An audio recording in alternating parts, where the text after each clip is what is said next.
Alma y te doy la bienvenida a un episodio más de Madre Patria en este lunes 4 de diciembre, así que por favor que suenen unos villancicos porque ya casi es Navidad y empiezan las fiestas y un montón de diversión.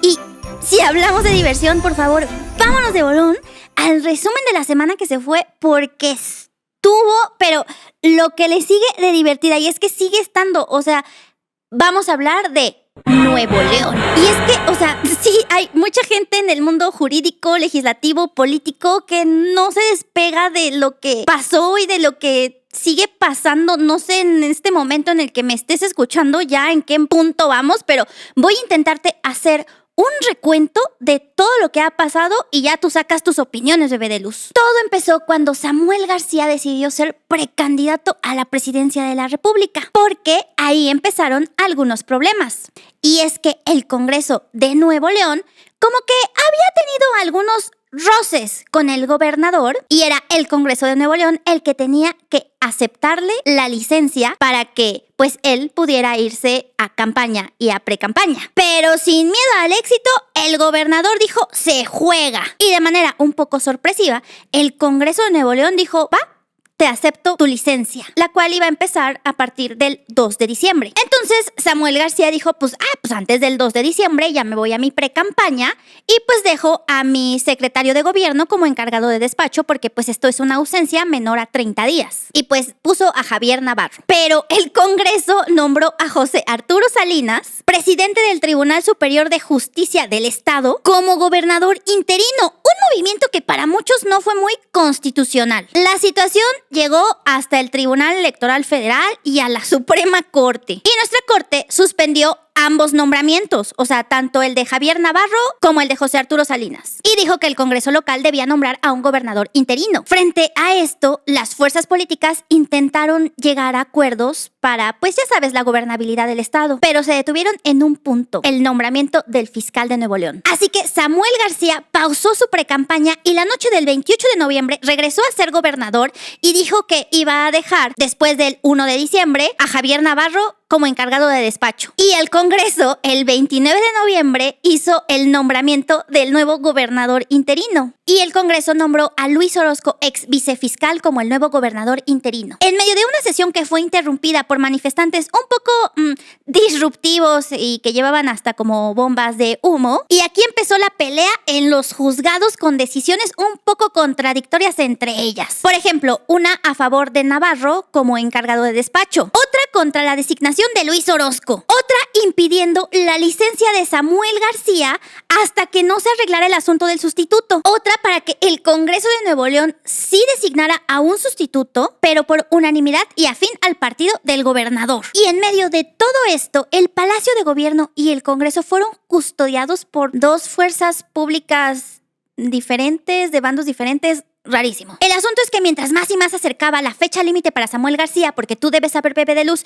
que para poder ser candidato presidencial, el gobernador debía separarse de su cargo 6 meses antes de la elección. O sea, el límite era el 2 de diciembre. Y la verdad es que antes de que terminara el primer día de diciembre, Samuel García sacó un acuerdo en donde decía que desconocía de esa resolución del tribunal que suspendía su licencia, que es una de estas resoluciones de las que ya te hablé. Y por ahí de las 11 de la noche, la Suprema Corte que agarra y que dice, Luis Orozco es gobernador interino y se le debe permitir asumir su cargo, porque pues a él lo designó el Congreso. Y cuando Orozco iba a asumir su cargo, Samuel García dijo que regresaba a ser gobernador. En el momento en el que estoy grabando este programa para ti, la verdad es que las cosas siguen siendo un poco inciertas, porque si Samuel es precandidato, entonces debe dejar a Orozco. Si no, su partido se podría quedar sin precandidato y sin el periodo de precampaña. Pero en febrero podrían designar a un candidato y entrarle a la campaña presidencial. Aunque quién sabe si quieran designar a un nuevo precandidato, pero los tiempos electorales,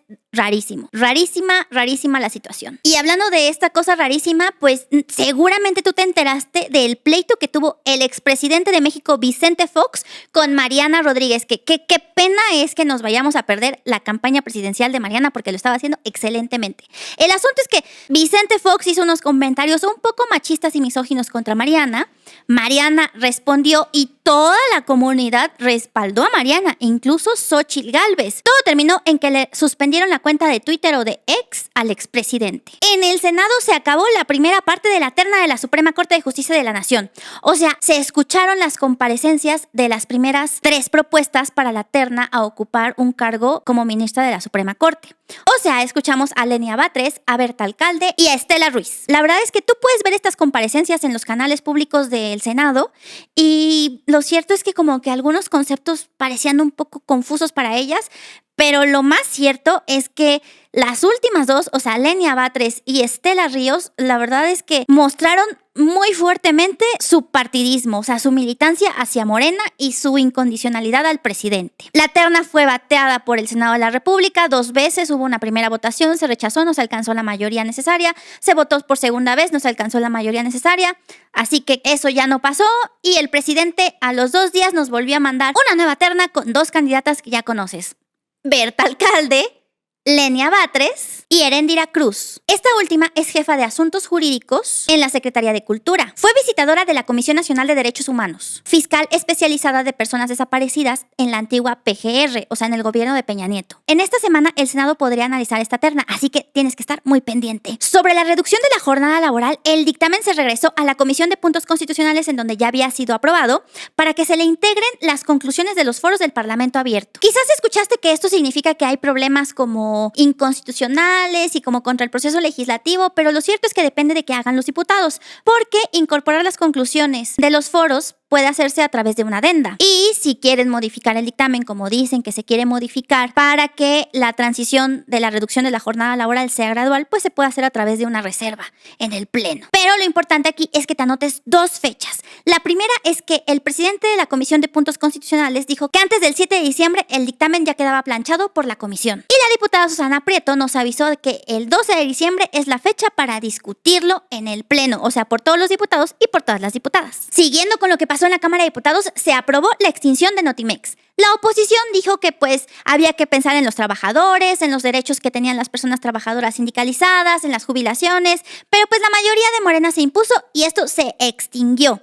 Ahora pasa al Senado para que sea discutido y analizado. Escándalo en la Auditoría Superior de la Federación porque supuestamente se hicieron compras de relojes de lujo por 2 millones de pesos. Los ministros de la Suprema Corte se pelearon por ver quién era el más ineficiente. La ministra Loretta Ortiz acusó al ministro exministro Arturo Saldívar de haber dejado más de 200 asuntos inconclusos a la hora de su renuncia. El ministro dijo que en realidad la que tenía más asuntos inconclusos fue Loretta. Y después Loretta dijo que no era cierto, que sí no eran 200 asuntos inconclusos, sino 148 los que le había dejado a la Corte. El pleito yo aquí, bebé de luz, es qué onda con la politización de la Suprema Corte y quizás es muy importante que los jueces sí tengan una carrera judicial para que sepan muy bien lo que está pasando y no tengan este tipo de comentarios que más que lastimar a ellos, pues lastiman al propio Poder Judicial. Y pues si el ministro se fue con tantos asuntos pendientes, pues quizá también debería dejar atrás su pensión vitalicia, ¿no? Pero bueno, ese es otro asunto. Se aprobó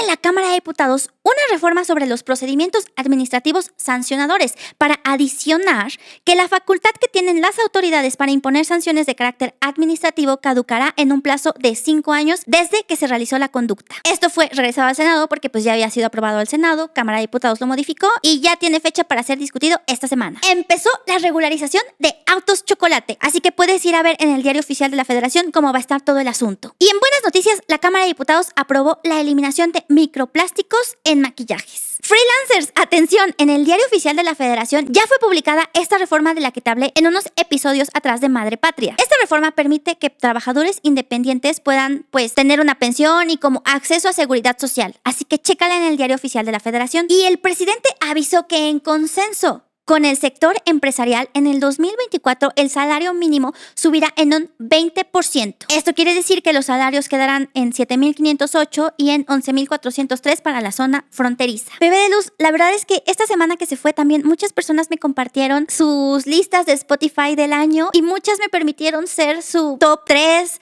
su primer lugar de podcast escuchados durante el 2023 y no sabes el agradecimiento infinito que te tengo por permitirme hablarte de lo que pasa, porque si tú tú me escuchas, yo estoy segura de que es porque estás interesado en informarte e involucrarte, y yo estoy segura de que eso de verdad cambia las cosas. Así que antes de que me ponga muy emocional y sentimental, quiero agradecer mucho a Marta, a Andrea, a Pau, a Blink to My Eyes, a Alejandro, a Hugo, a Dayana, a Julio, a Santiago. De verdad, muchísimas gracias por acompañarme, muchísimas gracias por permitirme hablarte con esta voz que muchos odian y que muchos disfrutan. Así que gracias, todo esto es para ti y por ti. Y pues bueno, bebé de luz, espero que te haya gustado el resumen de esta semana que se fue, y vámonos como por arte de magia a la siguiente sección de Madre Patria. Y como por arte de magia, bebé de luz, llegamos a la segunda parte de este podcast. Hoy tengo a una invitada de esas que también conozco desde hace muchísimos años. Cuando tú, Brillo Escucha, cuando tú, bebé de luz, me preguntabas, ¿y en dónde estabas? Cuando Peña Nieto, pues aquí tengo una testigo, una compañera de batallas. De batallas, de esas luchas que también se daban desde distintas trincheras. En nuestro caso, como Amnistía Internacional México, ¿no? Que ahí fue donde nos topamos. Entonces, bienvenida, Nancy, bienvenida a Madre Patria. Muchas gracias, Alma. Muchas gracias por el espacio y muchas gracias a quienes nos van a escuchar en este episodio. Pues te voy a decir quién es Nancy, bebé de luz. Ella es coordinadora de incidencia personal y socios en Oceana. Ya nos hablará después qué es eso. Ella estudió Relaciones Internacionales y la maestría en Derechos Humanos. Pues es que es nuestra vida. Siempre le ha interesado cómo impacta el deterioro del medio ambiente en la vida de las personas. Ha trabajado en organizaciones de la sociedad civil desde hace 11 años, logrando cambios significativos de política pública como la Ley General sobre Desapariciones Forzadas, que impulsó el movimiento por nuestros desaparecidos en México y que desde Serapaz se acompañó. Un saludo a los de Serapaz. Su vocación social la llevó a estar en áreas de comunicación e incidencia desde hace 8 años, donde dio seguimiento a familiares de personas desaparecidas y a personas defensoras de la tierra y el territorio. Comenzó a trabajar en Oceana como coordinadora de incidencia porque está convencida de que los océanos son el motor de este planeta. Fíjate que mi hermano le tiene miedo a los océanos. Mi hermano me dijo, una vez estábamos viendo un documental y se volteó mi hermano y me dijo, qué miedo no saber lo que hay ahí abajo. Sí, da miedo, ¿no? Y tú, o sea, eso lo conoces súper bien, ¿no? Porque además dices aquí que tu meta es que todas las personas relacionadas con nuestros recursos marinos puedan beneficiarse de nuestra lucha por salvar los océanos y alimentar al mundo. Exactamente. ¡Qué bonito, Nancy! Así que pues, una vez más, bienvenida, y vámonos entonces con la parte de diccionario parlamentario. ¿Nos puedes, por favor, decir el concepto del día de hoy? El concepto del día de hoy es la definición de iniciativa ciudadana. A mí me parece una definición súper importante porque es un mecanismo que tenemos las y los ciudadanos de este país para poder meter o presentar una propuesta de ley, ya sea constitucional o ya sea que se modifique una ley. Entonces, es nuestro derecho como ciudadanas y ciudadanos poder meter una iniciativa y una propuesta ciudadana. Y la verdad es que como derecho que tenemos como las personas, incluso yo lo diría como obligación, porque creo que tenemos como personas y como personas ciudadanas la obligación de interesarnos e involucrarnos en los asuntos públicos de nuestro país. Y la iniciativa, o sea, esta capacidad de que tú puedas, bebé de luz, presentar una propuesta de una reforma o una nueva ley, la verdad es que es tanto como un derecho como un privilegio. Y así también tiene ciertos candaditos, porque sí, la Constitución dice que es el 0.13% de la lista electoral, quienes después de recabar todas estas firmas pueden presentar la iniciativa ciudadana ante el Congreso. Pero en realidad no es la única manera. No es la única manera de presentar una iniciativa ciudadana, ni es la única manera de incidir. Y creo que tú, Nancy, sabes perfectamente de lo que hablo y de esto que estoy diciendo. Entonces, ¿qué te parece si nos cuentas un poquito de tu experiencia en este asunto de iniciativas ciudadanas y de incidencia en los congresos? Sí, claro, pues tal como lo dices, ¿no? Es nuestro derecho, pero también es una obligación. En México ocurren situaciones graves, violaciones graves a los derechos humanos, situaciones que atañen a toda la ciudadanía y a todas y todos los mexicanos. Entonces, en ese sentido, desde que hemos estado en Amnistía Internacional, que ya lo dijiste, posteriormente en la red de todos los derechos para todas y todas, en Serapaz, he estado involucrada primero en ver cómo se posicionaban estas iniciativas, cómo podemos también incidir en los congresos, sobre todo federales, en el Congreso Federal, Y ya en Serapaz estuve muy involucrada en el tema de la creación de la Ley General de Desaparición Forzada y Desaparición por Particulares. Esta iniciativa la hicieron los colectivos de familiares de México y también colectivos de familiares de personas desaparecidas, migrantes centroamericanos de Centroamérica. Y esta iniciativa de ley pues se hizo negociando primero entre ellas. ¿Esto cuándo fue, Nancy? Esto fue aproximadamente como se empezó a crear del 2015 y se culminó en 2017. Que aquí yo quiero hacer un paréntesis, sin filias ni fobias ni nada. La verdad es que muchos temas de derechos humanos avanzaron desde la gran reforma en derechos humanos del 2011, y la verdad es que en el gobierno de Peña Nieto también se lograron grandes cambios, como recuerdo también la ley de tortura. La ley del mecanismo de personas defensoras. Y periodistas. Entonces, ya cierro paréntesis porque creo que esto es importante, es aclararlo y decir que no solo son propuestas que de repente llega un gobierno y dice, ¡ay, soy bien buena onda! Entonces yo voy aquí a cambiar el mundo y a mejorarlo, ¿no? Sino que hay muchas personas detrás impulsando estos temas. Exactamente, y a eso es donde quería llegar, ¿no? Que no un día solo las personas, los familiares, los colectivos, las personas víctimas de tortura, personas defensoras y periodistas dicen, ¡ay, voy a hacer una ley! No, sino viene de un problema. Y sociedad civil, organismos internacionales, también organizaciones que les apoyan técnicamente en el tema legislativo, en el tema legal, constitucional, pues se aglomeran para hacer estas iniciativas y poder incidir en el Congreso. Como tú dices, tienen que converger varias cosas, ¿no? Tienen que converger esta reforma por los derechos humanos desde el 2010, me parece, mucha voluntad política, ¿no? Porque al final del día sí hubieron legisladores y legisladoras que apoyaron estas iniciativas y las llevaron a término y acompañaron a los familiares de personas desaparecidas del principio al fin, desde que se presentó en el Senado hasta que se culminó con la firma en el Diario Oficial de la Federación en Los Pinos. Y este es un ejemplo muy importante porque también, además de que tuvo el apoyo de todos los colectivos de familiares de personas desaparecidas y también familiares y colectivos que venían pidiendo verdad y justicia de los desaparecidos de la Guerra Sucia.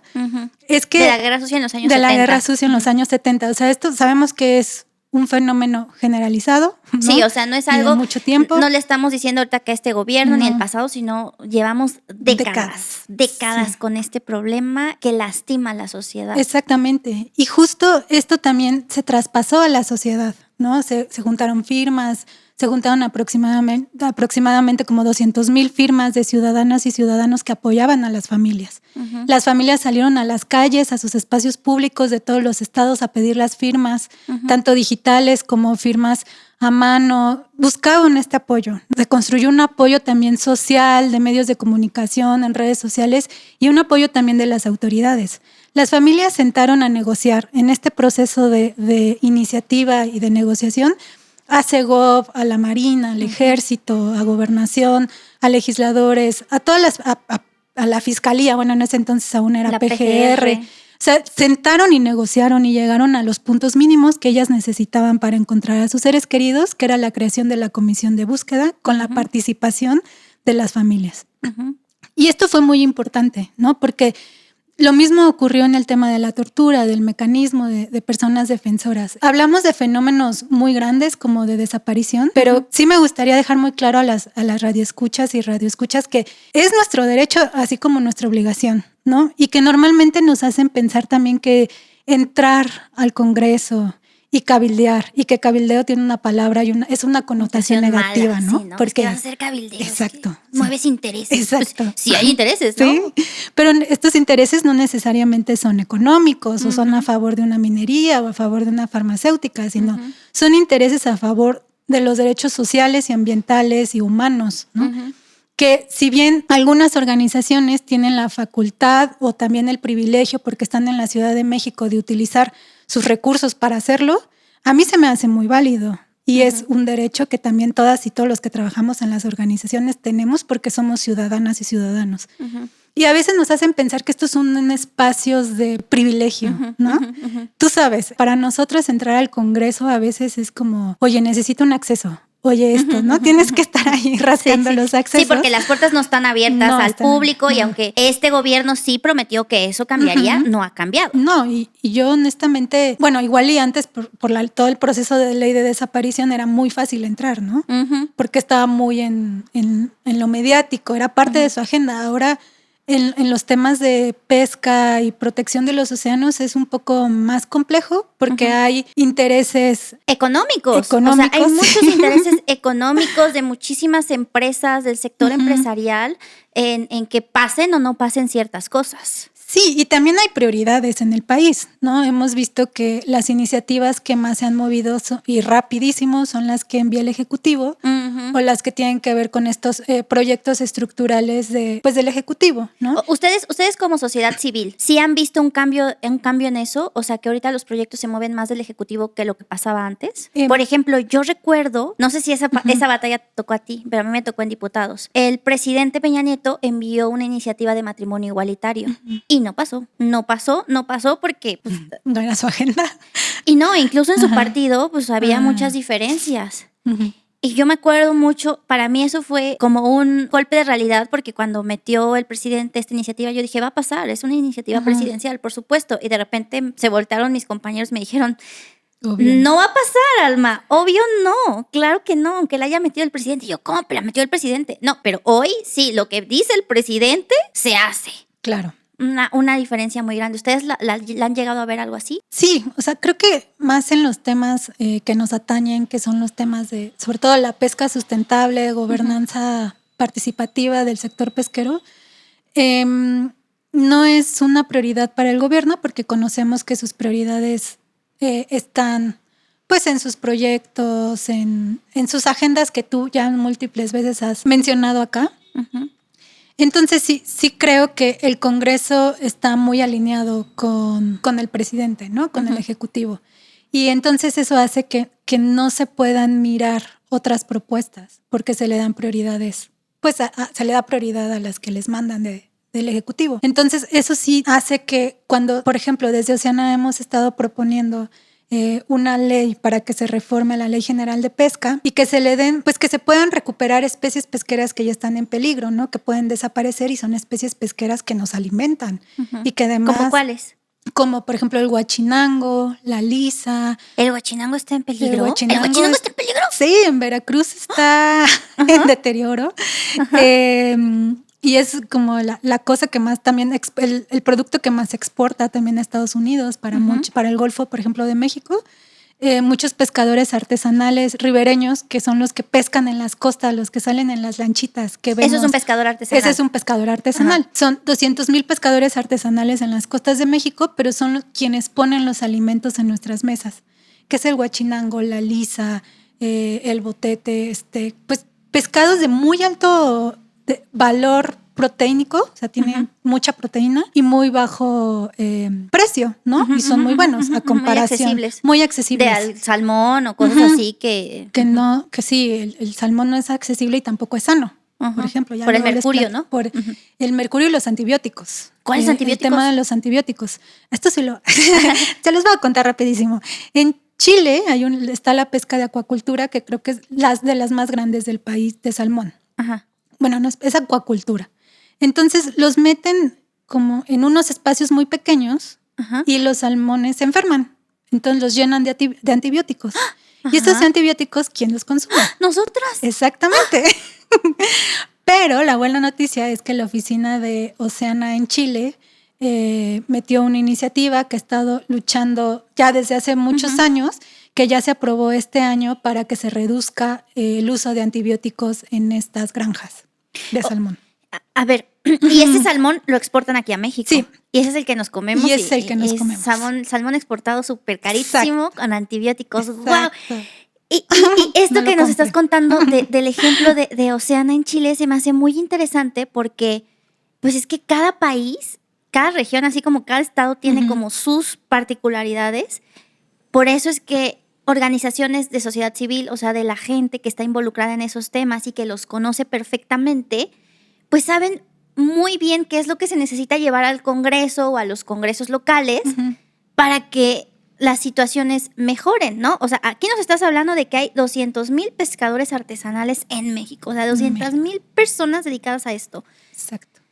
¿Cuáles son sus condiciones de vida y laborales? Depende mucho de los estados, ¿no? Conocemos, por ejemplo, en el noroeste están las Bajas, en donde, por ejemplo, mucho de lo que ellos pescan se exporta, ¿no? El erizo rojo, almejas, especies de alto valor. Se pueden exportar incluso a Japón, a China, pero para llegar a eso han tenido que ellos crear sus propios mecanismos de pesca sustentable y cuidar sus recursos de la pesca ilegal, ¿no? O sea, ellos combaten la pesca ilegal. Ellos combaten la pesca ilegal, ellos forman sus propios comités de vigilancia en donde invierten mucho dinero para ir a vigilar porque las autoridades no hay. O sea, algo que ha ocurrido en este gobierno es que no hay una política en donde haya un combate eficaz contra la pesca ilegal. La política es perseguir botes, ¿no?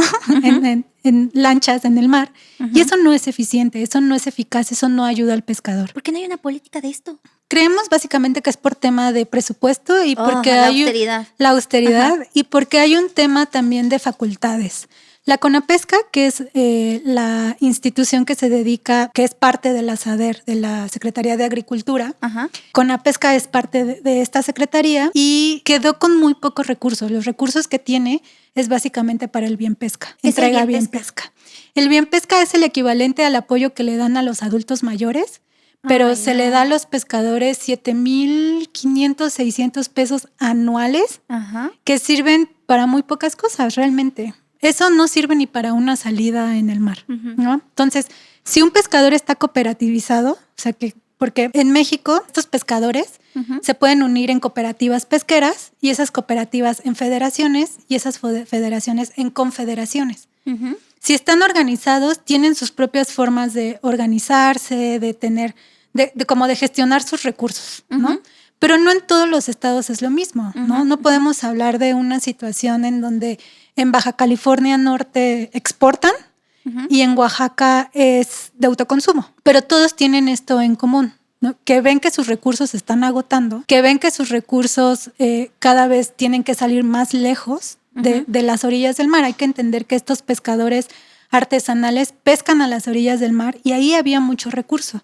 Pero debido a la pesca ilegal, al calentamiento global que hace que los peces ya no se acerquen o que se mueran las larvitas, o también estamos destruyendo hábitats críticos como los arrecifes y manglares, que es donde se reproducen los peces, ¿no? Y muchas especies comerciales y especies carismáticas también y especies... ¿Qué es una especie carismática? Una especie carismática ¿El pez globo? ¿El pez payaso?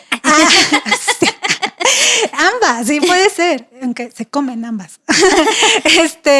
Las tortugas. Hay muchas tortugas que van y están en los arrecifes. Muchas tortugas van y visitan. Los tiburones, encontramos muchos tiburones en arrecifes, los delfines, porque hay mucha comida ahí. Entonces, en donde hay comida, que es en los arrecifes, hay especies carismáticas, ¿no? También en los arrecifes puedes encontrar langosta, puedes encontrar los pulpos, también en las cuevas. Entonces, los pulpos que dicen que son especies alienígenas, ¿no? Exacto, deliciosos. A los bracitos. Sí. Gracias, pulpo. Sí. Nosotros, el lema de Oceana es proteger los océanos para que sean abundantes y alimentar al mundo, ¿no? Entonces, claramente no somos una organización meramente ambientalista, sino lo que buscamos es que el impacto de lo que produce el mar, de especies que podemos comer como pescados y mariscos, es mucho menor ecológicamente y ambientalmente que carne, pollo, etcétera. Por supuesto, y tiene lógica. Exacto. Y si el océano es abundante, el hambre global se puede aminorar. Entonces, ese es el objetivo de Oceana, ¿no? Pero esto se tiene que hacer por medio de la pesca sustentable de la mano de los pescadores y pescadoras. Específicamente los ribereños, que en México 200,000 suena poco y yo creo que tal vez por eso es como que no se le da la importancia, porque no es una pesca de atún, que en México es de los más importantes, o de sardina, que también es súper importante, o de camarón, que también de repente en las costas está colapsado. Pero estas tres pesquerías que son industriales son importantes porque sí generan un mayor ingreso, pero las de las 200,000 familias ribereñas son las que les dan de comer a estas familias y las que si no se hace algo para proteger esta pesca, 200,000 familias pueden caer en condiciones de pobreza. Síguenos contando entonces cuáles son los problemas a los que se enfrentan estos pescadores. Pues ellos se enfrentan a que, por ejemplo, tienen que salir más lejos, ¿no? No tienen a veces sus lanchas, que son las panguitas, que el ejemplo que pongo siempre es cuando vamos a Oaxaca, Puerto Escondido, que vemos las lanchitas en la orilla del mar, esas son las pangas. Unas chiquititas, ¿no? Son chiquitas, no tienen capacidad de ir más lejos. Entonces imagínate una panga que salga a alta mar, es muy peligroso porque tampoco tienen un mecanismo de monitoreo en donde el Estado esté viendo si ya se perdieron, por eso luego se pierden pangas. O sea, que se pierden pangas y pescadores. Exacto, porque el Estado debería de tener un monitoreo satelital para también ver en dónde están estas pangas, ¿no?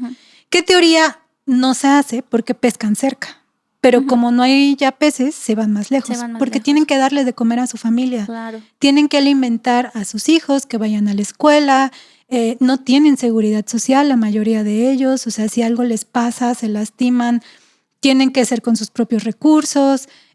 Tienen que hacer, además de ser pescadores, cuando no hay temporada, porque hay vedas para que se reproduzcan las especies, tienen que trabajar de otras cosas, tener más empleos. Pero yo me imagino que también en las vedas se ponen a combatir la pesca ilegal. Exacto. ¿No? Muchos de ellos hacen eso. O sea, algo que ocurre cuando el Estado y sobre todo esto que hemos venido mencionando en los últimos años en Oceana, si el Congreso y la legislación no hace algo para crear mejores políticas públicas que ayuden a estos pescadores a no tener, que sean ellos los que vigilen, que sean ellos los que tengan que encargarse de la propia recuperación de especies, que sean ellos quienes tengan que poner de sus recursos para que la especie se vuelva a sobrepoblar, para que tengan que encontrar otras formas de sobrevivencia porque no pueden pescar, porque la especie está en peligro. Si no se hace algo, entonces ellos van a terminar en pobreza porque son ellos quienes lo hacen a costa del Estado.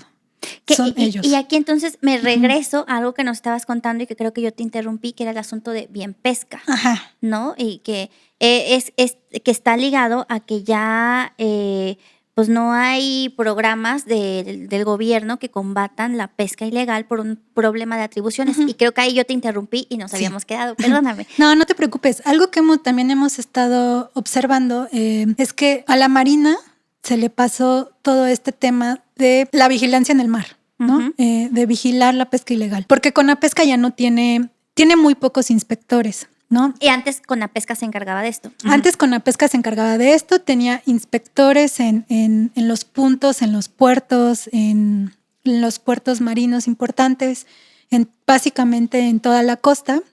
Pero después de la austeridad, y también aquí sí hay que aceptar que había un tema de corrupción muy importante, ¿no? Muchas veces estas personas pues sí pedían más dinero para gestionar recursos, etcétera.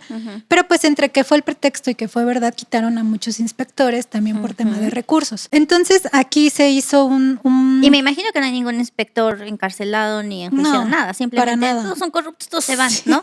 Y eso es lo que hace que no se combata verdaderamente la corrupción. Exactamente, y que tiene que ver con el tema de pesca ilegal, ¿no? La pesca ilegal entra por muchas puertas, ¿no? Desde los que pescan en temporadas de veda, que eso es lo más ofensivo para un pescador que cuida los recursos. Claro. Porque ellos están cuidando el recurso para que crezca, para que la mamá sea mamá y no capturar pececitos chiquitos, sino que se pueda repoblar.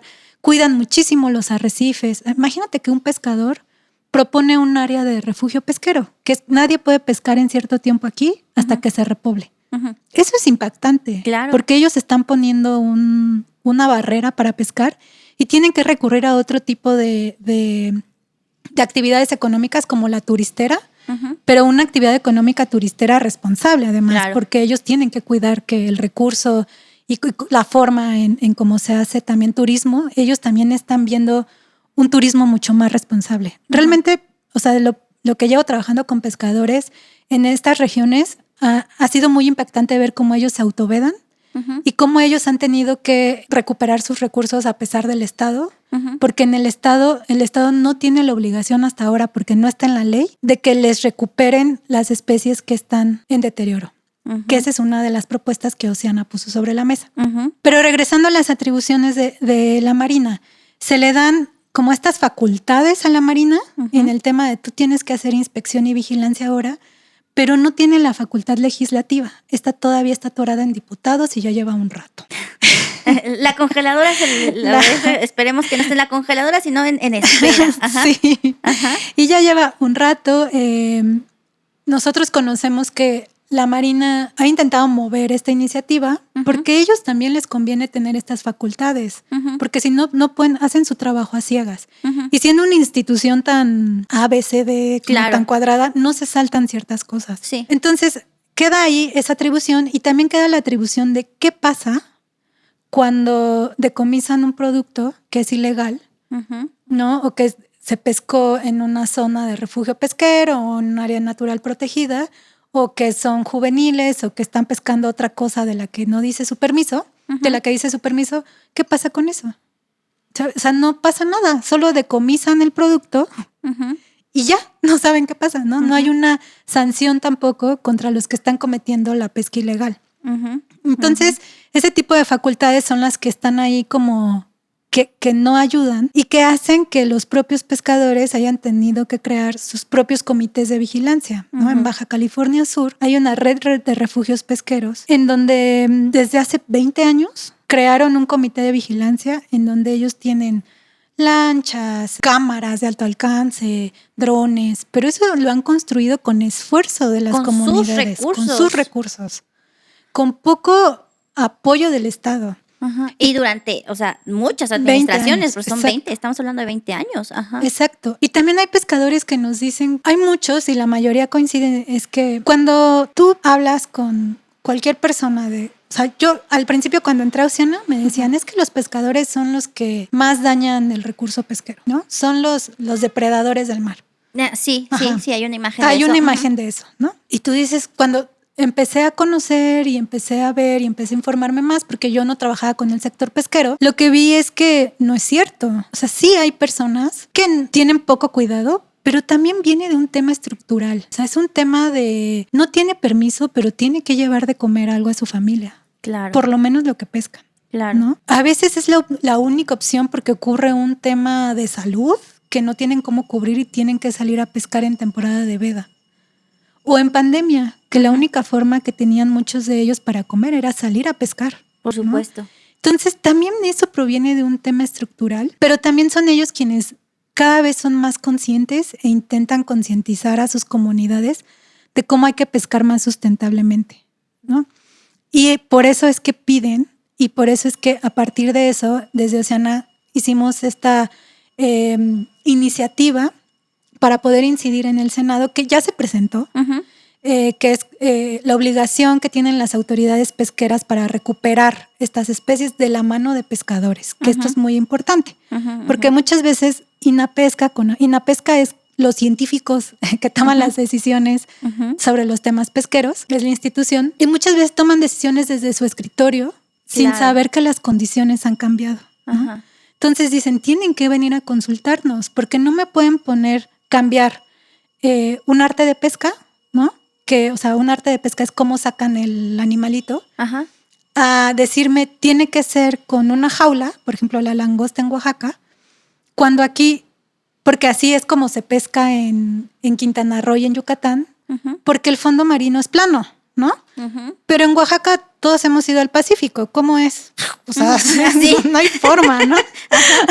Hay cuevas, o sea, no hay forma de que el fondo... Entonces, ese arte de pesca no coincide y se los acaban de cambiar y no les dieron el permiso si no pescan con ese arte de pesca.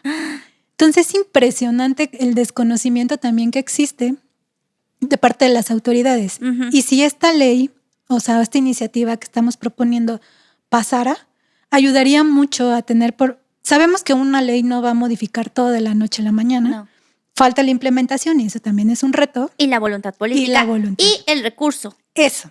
Porque, puede haber preciosas leyes, pero si no hay recurso... No hay cómo. Pues ¿cómo se opera esto, no? Exactamente.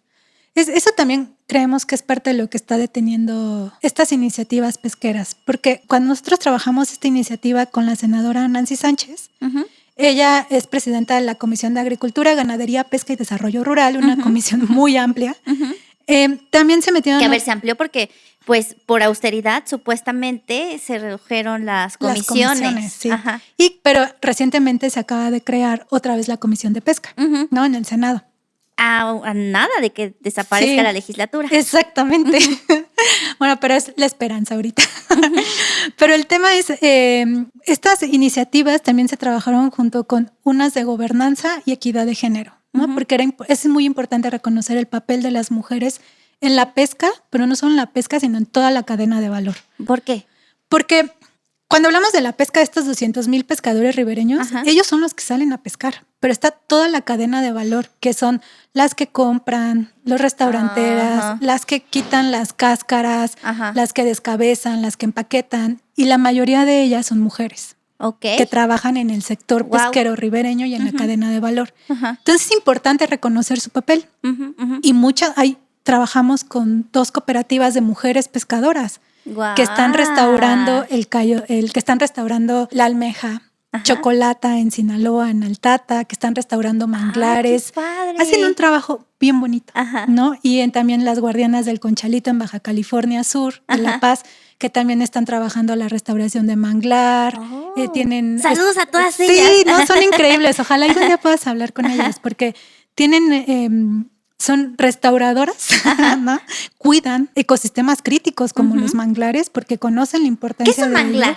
Un manglar son bosques marinos. Digo, eso me van a regañar, perdónenme, biólogos. Bosques marinos son otras cosas, también hay bosques marinos abajo. Están enfrente de las playas normalmente, ¿no? Ustedes saben, son como estos ecosistemas que además ponen un freno, por ejemplo, cuando hay lluvias, huracanes, son muy resistentes. El manglar ayuda mucho a combatir el cambio climático porque también absorbe mucho de estos gases que no son tan beneficiosos. Restaura también como el equilibrio en los océanos, y en el manglar nacen muchas especies pesqueras muy importantes. Muchas. El camarón, el guachinango, muchos pececitos van a desolvar ahí, ¿no? Ahí es en donde nace la vida. Y creo que también ahí hay un asunto como de oxígeno, de la producción de oxígeno muy importante que tienen estos ecosistemas. Y yo recuerdo mucho, Nancy, no sé si fue también algo en Amnistía, pero en el gobierno de Peña Nieto, un tema con Cancún y que dieron unos territorios, y entonces hubo una destrucción muy cañona de manglares en la península, ¿no? Por este desconocimiento que, bueno, no sé si es desconocimiento, si en realidad es como que lo vean las generaciones futuras, que ellas se preocupen por estos problemas ambientales que vamos a ocasionar, ¿no? Y ya llegaron. Y aquí están. Ay, qué bien. Ay, sí, ¿no? No, es que ya el futuro ya nos alcanzó. El futuro es hoy, ¿oíste, viejo? Sí. No, sí, son serios problemas. Lugares en donde lo hemos visto, ¿no? No hay manglares, el impacto climático es más fuerte. Por eso más inundaciones, por eso más impacto, por ejemplo, cuando hay huracanes, menos recursos pesqueros, eso afecta a las comunidades. Hemos visto, por ejemplo, esto de Cancún, este ejemplo de Cancún, ¿no? Y de La Ribera y Quintana Roo, destruyeron mucho hábitat crítico. Y después les cayó un huracán que no sabían ni en dónde meterse, ¿no? Claro. Estamos viendo, por ejemplo, en toda la costa de Jalisco. Recientemente fui a Vallarta y La Ribera Nayarita. Acabaron con el manglar. Y hay cocodrilos en el mar que eran de manglar y que obviamente quieren comer, ¿no? Sí, pues sí. Les quitaron su hábitat, intentaron meterlos a una reserva, no pudieron porque eran demasiados. Buscaron salidas, están en el mar y los encuentras en el mar. Entonces, los impactos que tiene eso de eliminar hábitat crítico como los manglares y arrecifes hacen que el tema del calentamiento global, las inundaciones, esto que pasa en Paraíso, Tabasco, ¿no? El mar crezca y arrase comunidades y pueblos, destruye vida. Y no es algo que solo impacte en los océanos y en las comunidades, impacta aquí. Vimos en la ciudad el calor que hace. Los océanos están conectados con todo. Claro. ¿no? El frío que ahora está haciendo. Todos somos uno. Todos somos una gran unidad. Exactamente. Con los animales, con las especies, con las flores, los árboles. Y entonces los impactos que tenemos para hacer incidencia aquí en temas de protección de océanos, aquí me refiero a Ciudad de México, porque aquí está la federación, para proteger los océanos, para caminar hacia la pesca sustentable, para darle herramientas a las pescadoras y pescadores artesanales, es muy importante, porque sí, o sea, estamos lejos del mar, pero al mismo tiempo aquí es en donde se hace la política pública, donde puede ayudar a que eso se erradique.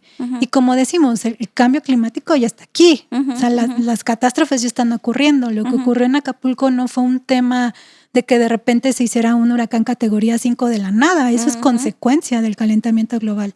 Entonces, eso es algo que ya lo tenemos en nuestras puertas, pero no estamos haciendo nada estructural. Entonces, sí creemos que estas leyes que ahorita están en la congeladora, que son estructurales, que les pueden dar mecanismos a las y los pescadores para poder construir un mejor futuro, no solo para ellos, sus familias, sus comunidades, para todos. Y sobre todo traernos estas proteínas a nosotros en vez de estar comiendo basa y tilapia, la verdad, que nos venden en el mar, acá los chilangos, que nos venden en los súper, perdón, acá los chilangos, que viene de Camboya, Vietnam, que también es de acuacultura, que es malísimo, no sabía nada, ¿no? ¿Por qué no escalar, ¿no? A construir políticas públicas para que tengamos mejor calidad de pescados y mariscos, que sí los tenemos y que se producen en nuestras costas y que les darían un beneficio también a la gente que los pescan? Entonces, creo que hacia allá hay que caminar. Justo hablabas de Acapulco. ¿Cómo le fue a los pescadores allá? Porque yo recuerdo una horrible declaración de cierta funcionaria diciendo que los pescadores se habían resguardado debajo del mar. Pues fue muy desafortunada, porque ¿cómo? ¿No?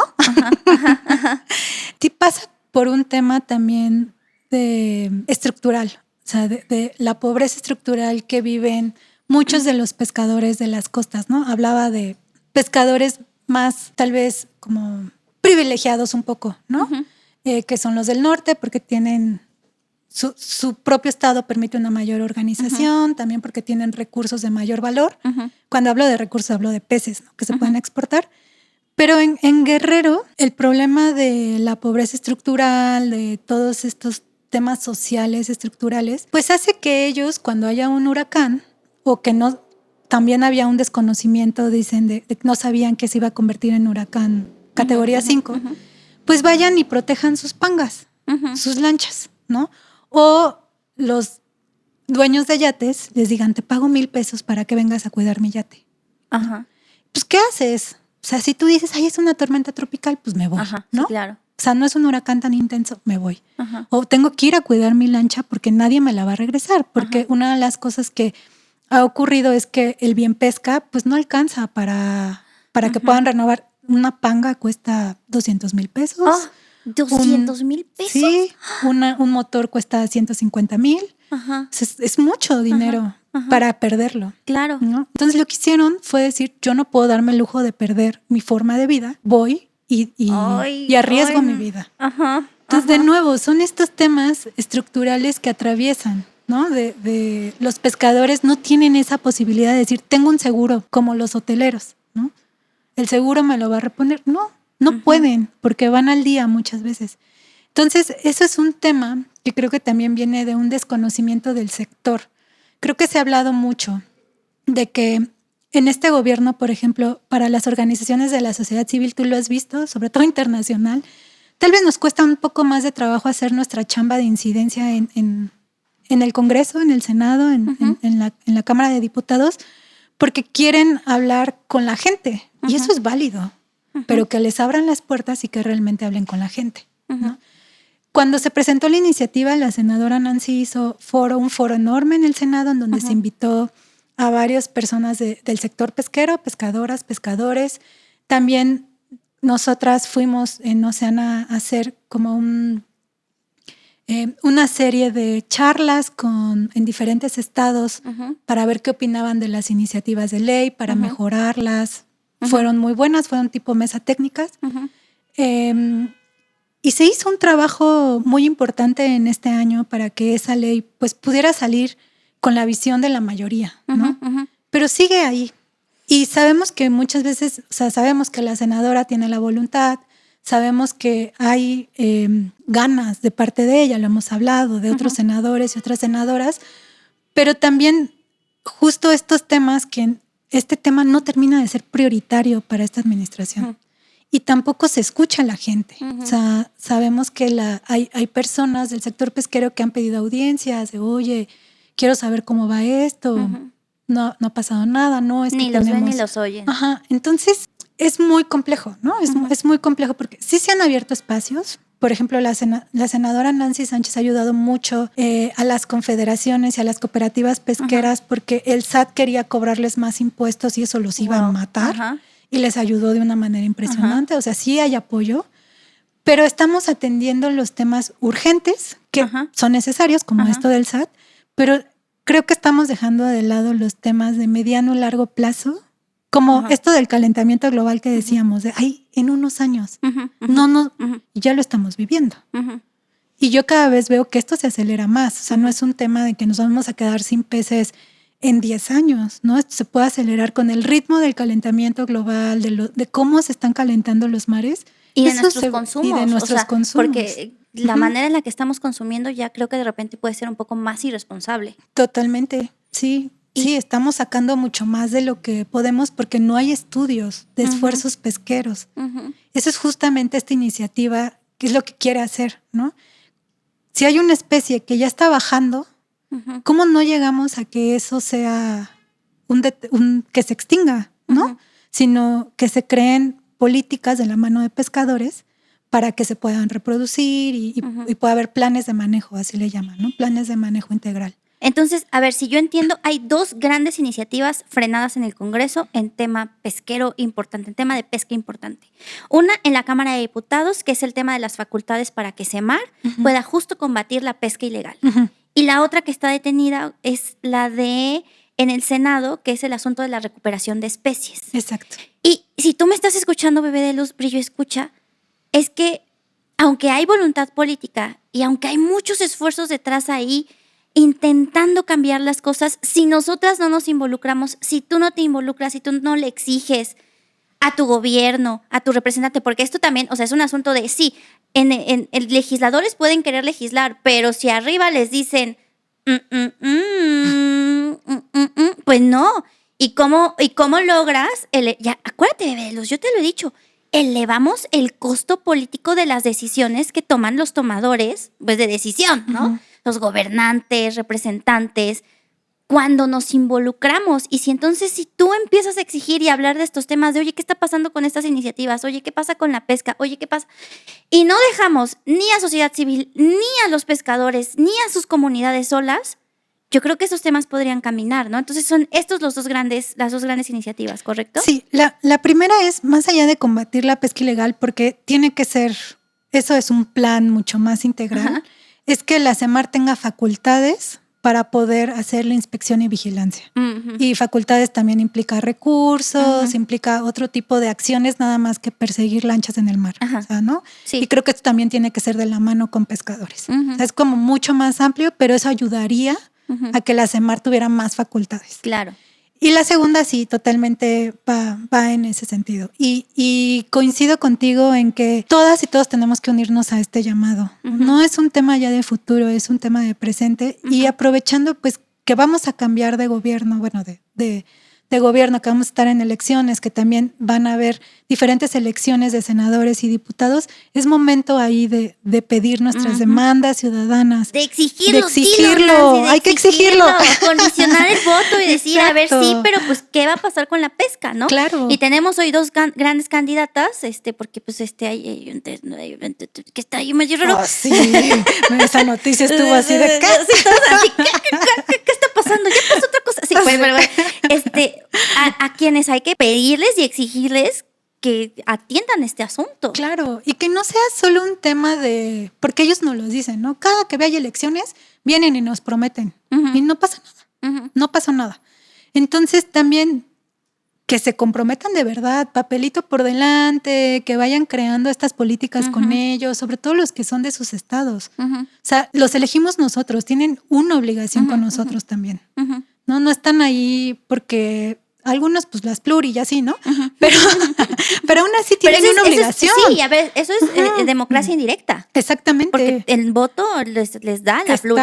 Exactamente. Entonces creo que es un tema es obligación escucharnos, ¿no? Sí, hacemos incidencia de la mejor manera, somos súper respetuosos, creo que nadie va a quererse linchar ni a linchar a nadie, ¿no? La forma en cómo hemos construido desde sociedad civil es también buscando estas concordancias, buscando estas cosas en común que tenemos tanto los legisladores, legisladoras, sociedad civil, pescadores, pescadoras. Entonces hay que agarrarnos de ahí para poder sacar pues poder salir adelante en este tema de la pesca, de la protección de los océanos. No están tan lejos, ¿no? No están tan lejos y creo que ese es el mensaje que queremos dejar aquí. Exijamos, condicionemos el voto, como tú dices. Es también nuestro poder ciudadano, ¿no? Y hay que tomarlo. Exacto. Y aquí hay un tema que me gustaría así como que habláramos, aunque sea rapidísimo, y es que en el Senado se aprobó un dictamen que ha sido muy escandaloso y es el asunto de la prohibición de mamíferos marinos en espectáculos públicos. ¿Ustedes como Oceana han visto algo de eso? Como Oceana no hemos tenido chance de meternos a analizar a fondo el dictamen, pero sin duda, o sea, a nivel personal y coincido porque todos somos amantes de los océanos, de los animales mamíferos marinos. Por lo que leí hoy y pude analizar, es un buen dictamen. Una especie no puede estar en un espacio muy disminuido para entretener a los seres humanos, ¿no? Creo que los seres humanos, justo en este tema de ir cambiando nuestra mentalidad, de cómo proteger los océanos, de cómo hacerlo mejor, debemos de eliminar ese tipo de entretenimiento, ¿no? Los delfines, las ballenas, las orcas, no se hicieron para entretener a la gente, ¿no? Yo no creo que hayan nacido para decir, ay, sí, yo voy a brincar para seres humanos. Sí. Y todas las afectaciones que eso tiene, ¿no? Hoy en día tenemos esta capacidad de poder ir, ¿no? Y, por ejemplo, ir al mar y verlos, ¿no? Con estos pescadores que también se han tenido que dedicar al turismo para poder cuidar su recurso. Muchos de ellos tienen lanchas que tienen permiso para ir a ver ballenas y lo hacen de una manera sustentable, de una manera en donde no lastiman a los animales, en donde todo es más bonito, ¿no? Y a mí se me hace en lo personal que es un buen dictamen. Ojalá y camine, porque también conocemos pues que hay muchos intereses ahí atrás que pueden estarlo deteniendo. A mí también se me hizo muy, muy interesante. Fíjate que yo no había caído, que yo he hecho este tipo de viajes turísticos así sustentables. Y recuerdo una vez en un cumpleaños en donde fui a Mazunte y me tocó ver así un montón de delfines tornillos así brincando por todos lados y era la cosa más bonita. Estás en tu panga chiquitita.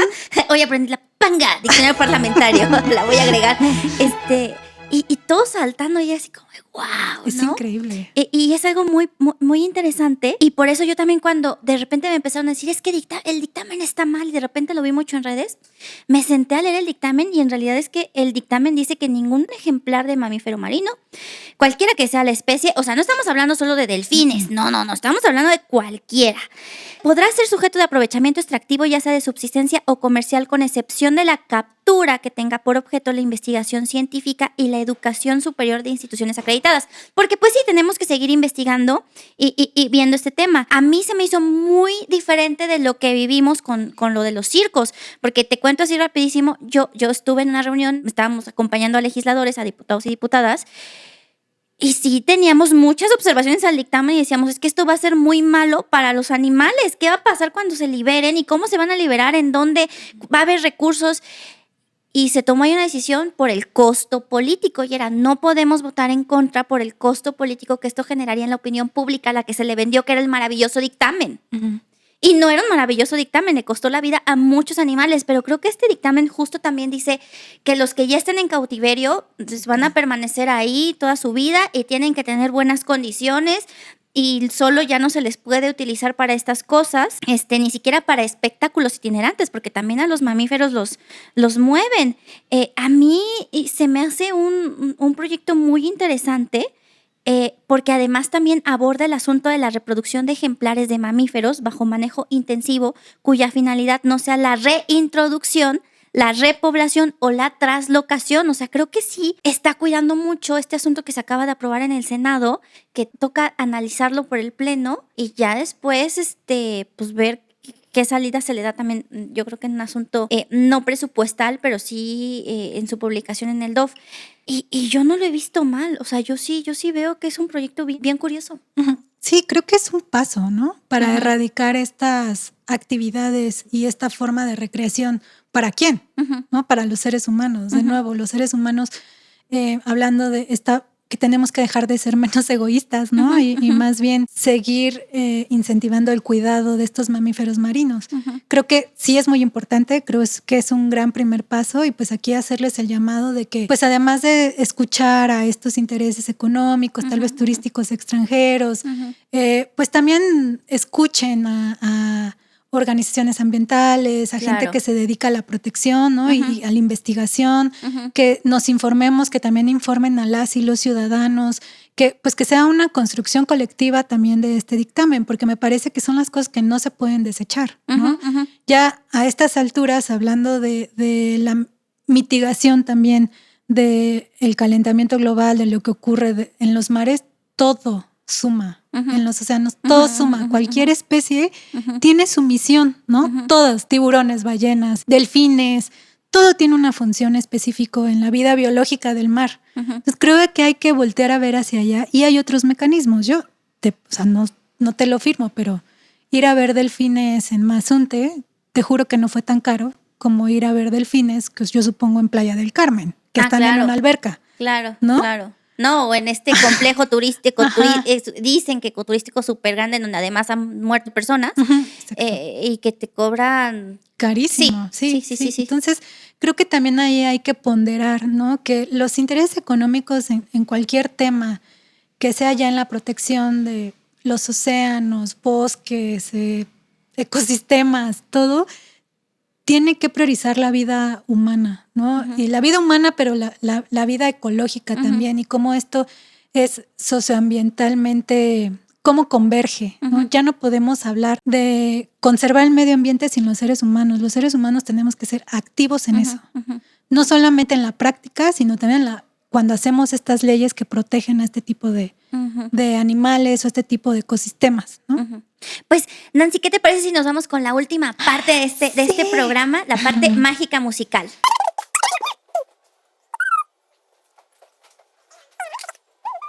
Pues regresamos a la última parte de aquí de Madre Patria, en donde te voy a pedir, Nancy, que le preguntes lo que tú quieras al tarot sobre el tema de pesca, sobre el tema de los procesos legislativos. ¿Qué es lo que te gustaría preguntarle al tarot? Si pudieras decir, ¿qué quieres saber? Échatelas. A ver, la primera pregunta es si la pesca y si el sector pesquero ribereño van a ser prioridad para el legislativo antes de que termine el periodo. Vamos a ver.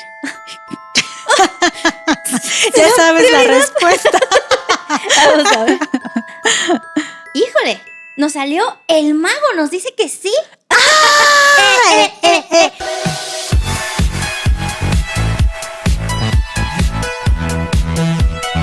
Es que todos nos vamos a unir y le vamos a exigir al legislativo que ya saque esos proyectos. Entonces, échate otra. Muy bien, gente, por favor, únanse para que se haga realidad. Sí se puede, sí se puede. Si nos informamos y nos involucramos. Sí. La otra es si va a pasar la iniciativa del manejo integral pesquero sobre la recuperación de especies. A ver, ¿pasará la iniciativa de la recuperación de especies? ¡No manches, Nancy! ¿Sí? ¡El mundo! Nos dice que sí. O sea, this girl is on fire. Muy bien. ¿Alguna otra más, Nancy, que le quieras preguntar al tarot? Creo que con esas, ya no voy a tentar a la suerte. Si ya salieron dos buenas, nos vamos a quedar con dos buenas. A esas nos aferramos. Sí. Es que sigue de luz. Yo te prometo que si nos informamos y nos involucramos, todo puede cambiar.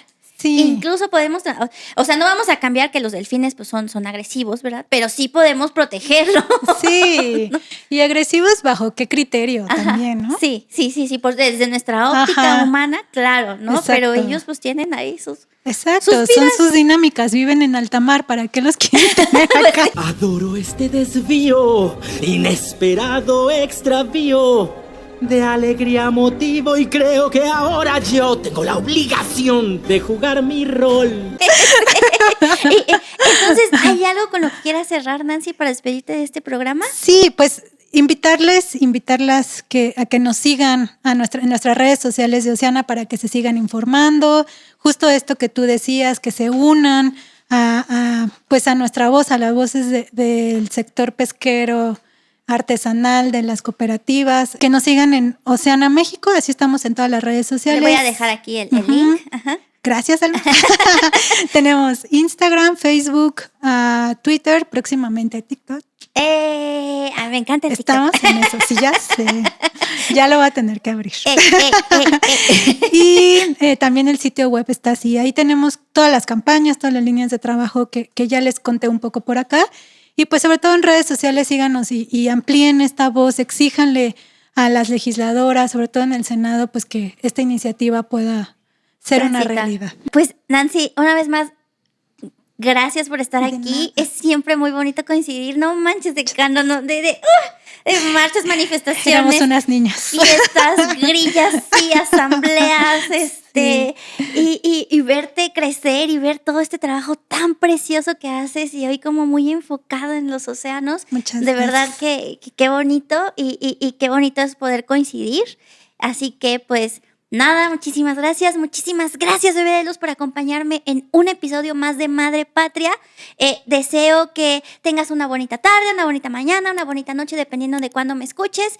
Y recuerda, infórmate e involúcrate, porque si lo haces, las cosas sí pueden cambiar. Bueno, adiós.